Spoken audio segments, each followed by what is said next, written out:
Hi, this is Dr. Sara, High Court Advocate. IPC and BNS.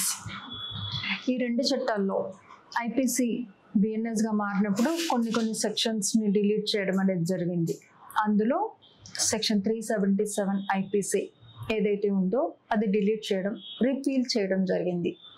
ఈ section ఏం explain చేస్తుంది అంటే unnatural offences అంటే ముఖ్యంగా సెక్స్కి సంబంధించిన సెక్షన్.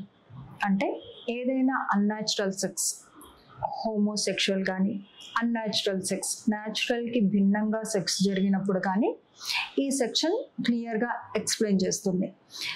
ఈ సెక్షన్ కింద దాదాపు 10 సంవత్సరాలు జైలు శిక్ష ప్లస్ ఫైన్ ఉండడం అనేది జరిగింది.